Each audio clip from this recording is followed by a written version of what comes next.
Recently, I've been going through my physical media shelves trying to knock out some of my unwatched pile, and I realized that I had never seen the Outlaw Josey Wales. Now, I have this one in 4K, so I fired up the projector and gave it a shot.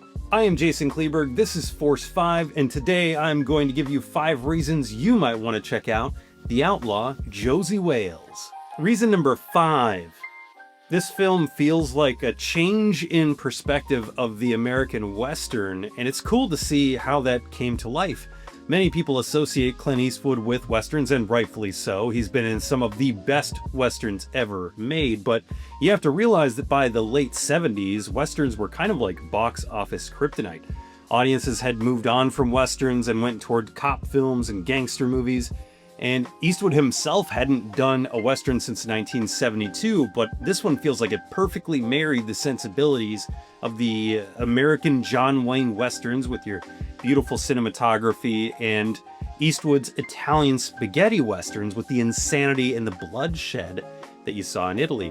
It's an epic film that's akin to an RPG where characters kind of join and leave the party, and it spans different times throughout the war. Reason number 4. There aren't many people better at playing the anti-hero than Clint Eastwood.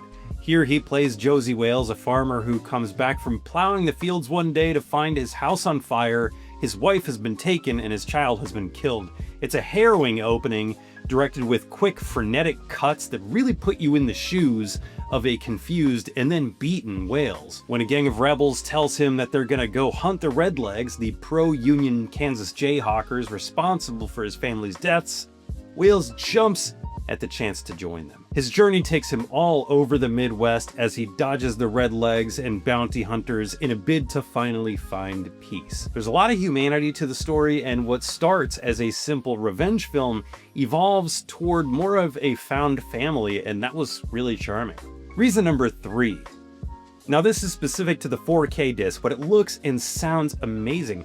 I was blown away from the very start with the picture quality for this one. I do have a 4K projector, I've got a 120-inch screen, and I don't think this movie has probably ever looked this good. And the sound was booming as well. I actually had to turn my receiver down a little bit from where I normally watch movies because I thought my wife was going to come in and tell me to turn it down. And the Oscar-nominated score by Jerry Fielding sounded really good. If you're looking to watch this for the very first time, I don't know if streaming services have this, but even if they do, snag the disc. I got the 4K for like $11 in one of the recent WB sales, so it can be had for a pretty reasonable price. It's also got a commentary by Richard Schickel, and it's got a couple of other features and featurettes that dive into the making of the Outlaw Josey Wales. Reason number 2. There is an excellent scene in this film where Josey Wales rides to meet up with a Comanche chief named Ten Bears, and it needs to be seen because it is excellently written, extremely tense, and ends in a really insightful way. I'll give you the setup, but I won't give you the resolution. So Josey Wales, or the Gray Man as the Comanche refer to him, has gained a reputation across the land, as has Ten Bears. Ten Bears' men captured 2 of the folks in Josey's group, and he's told that the tribe is going to come down the next day to murder them all. So Josey gets up early one morning, rides up to meet up with Ten Bears, one against many, and has a conversation with the Comanche chief that could easily parallel to situations we see today. It's a very well acted scene between Clint Eastwood and Will Sampson, and the scene plays out in a way that ends really surprisingly. It ends in a way that I didn't see coming. It's poignant, it's surprising, it's a really great scene. Reason number 1. The depiction of Native Americans in this film is said to have been groundbreaking at the time, and it's easy to see why. Chief Dan George plays Lone Waddy. He's a Cherokee veteran who starts as kind of a companion and kind of a guide and ends up being integral to the story for both he and Josey Wales as he guides Josey and helps bring others who can help out into the fold. And I found out afterwards that it's because he wasn't really a trained actor and was just kind of asked to learn about his character and then to convey the stories.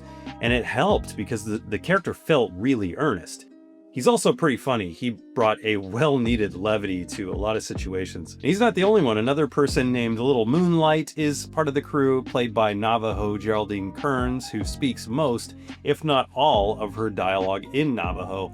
And I already mentioned Ten Bears, who isn't in the movie very long, but shares a really important and, in my opinion, the most entertaining scene in the movie. If you're into Clint Eastwood, westerns, or just movies with an insane amount of quotable dialogue, or any of the reasons that I mentioned before got you intrigued, I'd check out the Outlaw Josey Wales. If you've already seen the Outlaw Josey Wales, what did you think? And what is your favorite Western film? I am interested. Let me know down below in the comments.